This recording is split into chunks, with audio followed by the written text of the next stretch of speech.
Assalamualaikum warahmatullahi wabarakatuh. Dan salam sejahtera untuk kita semua. Usia 40 tahun adalah puncak dari segalanya. Puncak karir, puncak kesibukan, puncak tuntutan biaya, dan perhatian untuk keluarga. Usia 40 tahun juga menjadi titik awal penurunan kondisi tubuh. Kita lebih sering merasa lelah, butuh waktu lebih lama untuk pulih setelah bersepeda. Dan kita sepertinya lebih mudah menambah berat badan, terutama di sekitar bagian tengah. Apakah ini norma baru yang harus kita terima apa adanya? Atau bisakah kita terus mengejar kinerja terbaik seumur hidup sambil menjaga kesehatan yang optimal? Kabar baiknya adalah sebagian besar tantangan usia parubaya tidak terlalu berkaitan dengan usia kita. Jauh lebih berkaitan dengan gaya hidup kita yang berubah dan kebiasaan buruk yang telah merayap selama bertahun-tahun. Mempertahankan kinerja bersepeda dan menahan efek penuaan bisa kita upayakan dengan pola makan yang baik dan merawat tubuh kita sambil menyesuaikan beberapa tatanan terkait dengan fakta bahwa kita tidak semudah dan secerah dulu. Berikut ini beberapa aturan nutrisi sederhana untuk membantu kita tetap bugar seiring bertambahnya usia. Bersepeda di usia 40-an, 50-an, dan seterusnya.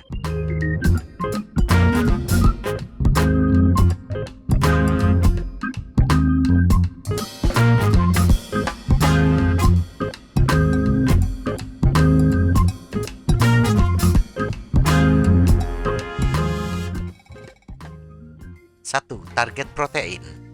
Ketercukupan protein bagi pesepeda adalah hal yang sangat penting. Bagaimanapun, protein adalah bahan pembangun kehidupan. Protein membangun segalanya.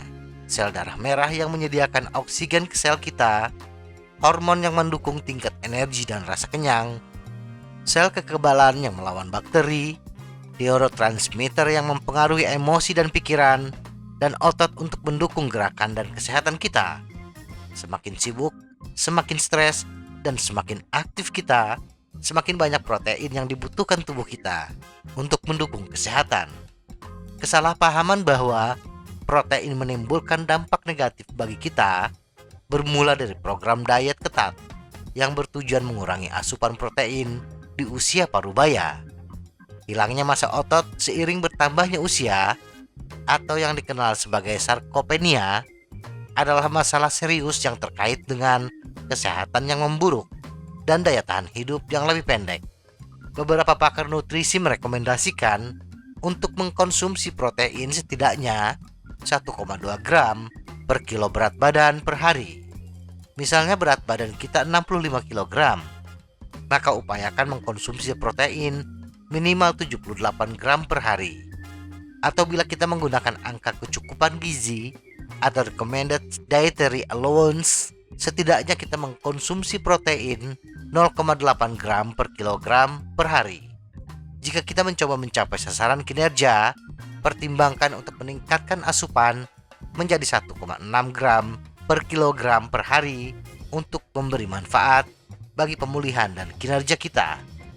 Konsumsi protein ini sebaiknya tidak sekaligus, tetapi bertahap selama 24 jam. Dan usahakan setidaknya 20 gram protein per makanan, seperti 3 butir telur atau 1 porsi daging. Atau kita bisa mengkonsumsi protein yang bersumber dari ikan dan nabati. 2. Tetap berpegang pada 4/7 saat ngemil malam. Meskipun benar tingkat metabolisme istirahat kita mulai menurun di usia parubaya, tapi ini bukan satu-satunya yang menurunkan metabolisme. Stres yang tinggi juga menurunkan metabolisme. Dan di usia 40 tahun ke atas, itulah puncak stres kita. Tuntutan yang meningkat dari tenggat waktu kerja, komitmen di rumah, dan tekanan keuangan yang intens yang terkadang memicu kebiasaan buruk, termasuk pilihan nutrisi yang lebih buruk.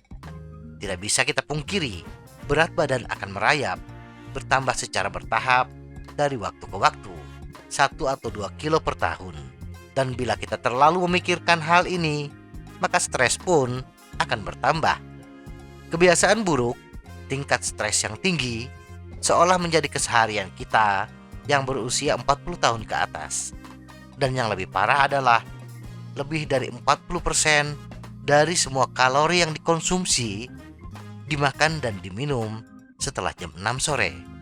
Kebiasaan ini yang akan menambah lingkar pinggang kita, tidur kurang nyenyak, dan menghambat pemulihan.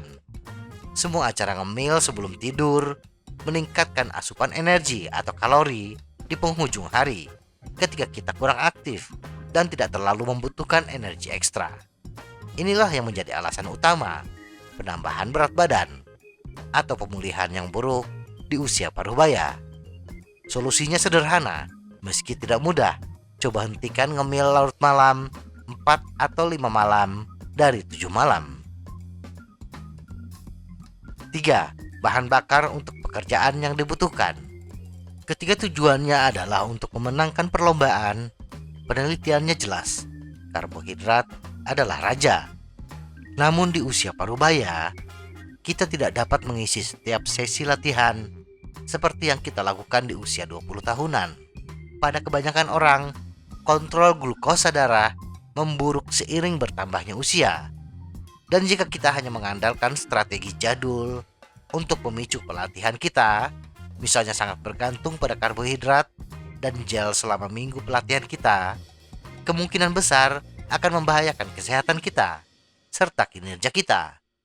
Saat kita bersepeda intermittent atau puasa, kadar glikogen otot kita turun, yang akan merangsang protein mitokondria kunci, meningkatkan penggunaan lemak intramuskular, dan kemampuan kita untuk menggunakan lemak sebagai sumber bahan bakar. Singkatnya, ini adalah kabar baik untuk kebugaran dan kesehatan kita. Ini meningkatkan kapasitas aerobik kita dan juga secara dramatis meningkatkan sensitivitas insulin, komponen kunci penuaan yang sehat. Menjadwalkan asupan karbohidrat kita dengan mengisi bahan bakar untuk pekerjaan yang diperlukan memungkinkan kita untuk meningkatkan keuntungan pelatihan dan kesehatan kita. Saat intensitas latihan meningkat, begitu juga ketergantungan tubuh kita pada karbohidrat. Pada hari-hari dengan sesi interval yang sulit, kita membutuhkan banyak karbohidrat. Pada hari-hari dengan bersepeda yang lebih lambat dan mudah, kita dapat mengurangi asupan karbohidrat untuk meningkatkan kemampuan membakar lemak, kebugaran aerobik, dan kesehatan secara keseluruhan. Konsumsilah karbohidrat sesuai dengan kebutuhan dan aktivitas kita. 4. Fokus kembali pada pemulihan. Rasa sakit, kekakuan, dan ketidaknyamanan yang persisten dan mengganggu mungkin tampak menjadi norma di usia parubaya. Bahkan, jika kita merasa baik saat berlatih, nyeri otot setelahnya bertahan lebih lama dari biasanya. Istilah ilmiahnya adalah kerusakan otot akibat olahraga, yang ditandai dengan gejala yang berlangsung antara 1 hingga 5 hari.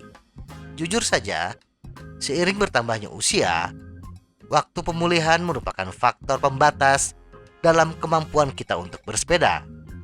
Jika kita mencari strategi nutrisi yang akan meningkatkan sintesis protein otot pasca pelatihan, merangsang faktor pertumbuhan genetik, dan mengurangi kerusakan dan peradangan otot akibat olahraga, makanan yang mengandung kreatin mencentang semua kotak dan patut kita coba. 5. Kembangkan kebiasaan sehat. Hambatan terbesar bagi orang-orang yang mengubah pola makan mereka, memulai program latihan baru, atau menurunkan berat badan bukanlah fisik. Sebaliknya, dibutuhkan pola pikir yang benar dan kesabaran untuk berhasil. Hasil tidak terjadi dalam semalam. Kita perlu mempercayai prosesnya dan membangun kebiasaan yang tepat untuk mematuhi rencana kita dalam jangka panjang. Sangat mudah untuk memberitahu orang-orang untuk mengembangkan kebiasaan baru, tetapi bagian yang tersulit adalah melakukannya. Menariknya, meluangkan waktu untuk mengenal diri sendiri sedikit lebih baik dengan mengidentifikasi hal-hal dalam hidup yang penting bagi kita adalah bagian utama dari teka-teki. Nilai-nilai kita bertindak sebagai penyemangat ketika berjuang dengan energi yang rendah, penambahan berat badan, atau kesehatan yang buruk, dan membantu menyoroti ketika kebiasaan kita tidak selaras dengan siapa kita. Semoga informasi ini bermanfaat. Tetap sehat, salam goes.